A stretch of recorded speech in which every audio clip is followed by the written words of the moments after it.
Well, nearly 5 million people globally are forced into sex work. That's according to 2016 data from the International Labor Organization. Apne App is a grassroots organization founded in India that helps marginalized girls and women break free of sex trafficking and prostitution through vocational training and education. Ashley Judd and Ruchira Gupta are board members for the organization, and they both join us today to talk about the important work. Thank you, ladies, both for being with us. Ruchira, let's start with you. Thank you for joining us on set. So you were one of the founders of Apne App. Tell us a little bit about the resources that are on the ground right now in India, and they're helping women and girls who are sold into these sex trafficking rings or already sold into the sex slave trade. A lot of people don't know really what's going on here.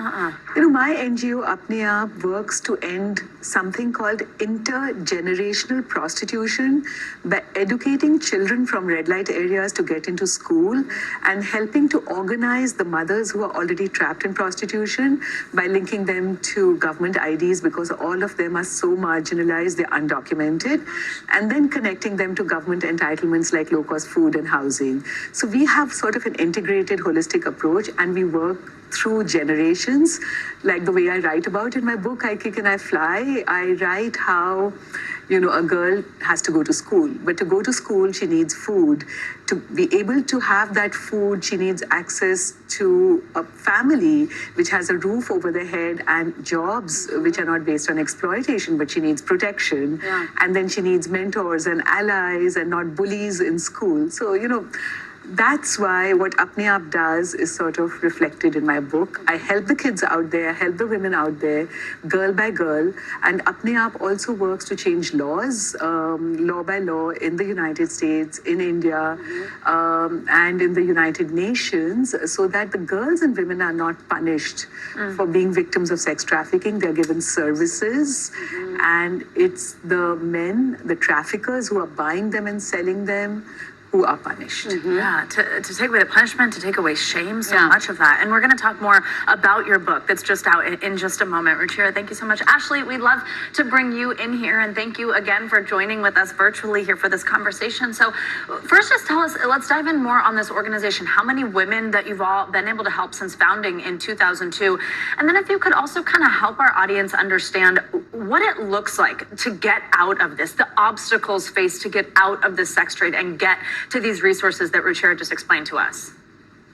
Well, thanks so much for having me. And I have to say, Ruchira Gupta is a mentor and a hero of mine. And of course, we were introduced by Gloria Steinem, who is the great gatherer of women. As Gloria has taught all of us, we're linked, not ranked. And on one of my trips to India, I said, you know, Gloria, who do I have to meet? And she said, you have to meet Ruchi. And the next thing I knew, I was in the brothels in Calcutta and in Bihar with Ruchi, looking for what we call the last girl, you know, that last vulnerable, exploited girl who has no services and has no hope. And before we start addressing the questions that you've answered, we need to just do a proper framing, because there's no such thing as sex work. It's serial body invasion, and it's paid rape. And the vagina, the rectum, and the mouth are beyond the reach of capitalism. And this is driven by the male demand for female bodies, and it's male entitlement to female bodies that is the root cause of sex slavery, of human trafficking, and systems of prostitution.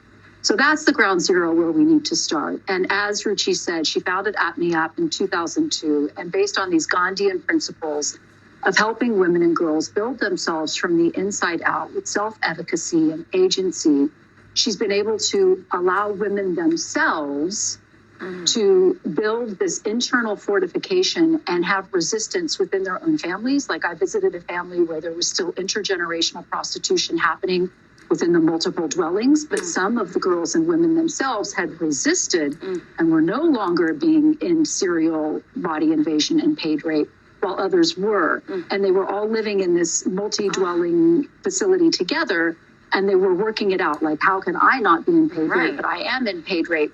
Because of the internal changes that they had found through these Gandhian principles of Apne App, which Ruchira had allowed them to learn themselves. Wow. Can I stay with you, Ashley, for one moment? Because we don't talk, I think, enough about human trafficking and the sex slave trade, particularly in the terms that you just used in black and white. And you all have actually a slogan: cool men don't buy sex. How do you encourage people to speak up on this and hold men accountable for their role in this? Yeah, and break the system there at that root. Yeah, and I would encourage people to visit a website called Demand Abolition, because we all are abolitionists, right? But we so often put the onus on girls and women. For example, I recently changed my own language. I used to say I was molested for the first time when I was 7. And then I was taught by a man, Jackson Katz, and he said, no, Ashley, a man molested you when you were 7. From whence does this rape come? It comes from men. And so it's just a simple shift in vocabulary. And not all men are rapists, but the people who do rape are largely men. And so men also need to intervene on each other's behavior. There's a great program that teaches how not to be a non-intervening bystander. It's called Mentoring Violence Prevention. And men need to, just in general, not be so rapey. And learning how to disrupt these behaviors, whether it's a cat call or a whistle or goosing somebody or talking behind her back when she's trying to buy a car, because these are environments where male to men enjoy these privileges with each other. It's interrupting the male demand and entitlement to female bodies where it's going to start. And also we need to talk about partial decriminalization, where we decriminalize the people who are trapped in prostitution, but we hold those sex buyers, brothel keepers, and pimps accountable. And that's called the equality model, which is what APNIOP is based on. Ashley, So much to think about. Yeah, so much to think about. We do want to get to your book that you have here in Hit Shelves before we leave. We've got about 45 seconds or so, but we understand this is inspired by these stories that we're hearing right now. Tell us a little bit about your book. So I wrote I Kick and I Fly when the first girl in my NGO, APNIOP, won a gold medal in karate. And I saw, my heart sort of swelled with pride. And the book is about a young girl who's 14 years old from a nomadic tribe who escapes prostitution by becoming a kung fu champ. So it's what happens in all our lives, right? How we overcome fear through courage, how women get together and fight it out. And that's what my book is about. And that's why it's called I Kick and I Fly. Because sometimes we have to reject something to find something and find the freedom to fly. Oh my gosh. And to become a kung fu? I just love it. What fantastic. Ruchira, thank you so much. Ashley, thank you so much. Fantastic conversation with both of you. We so appreciate it. Thank you for joining us. Thank you both so very much. You are watching NBC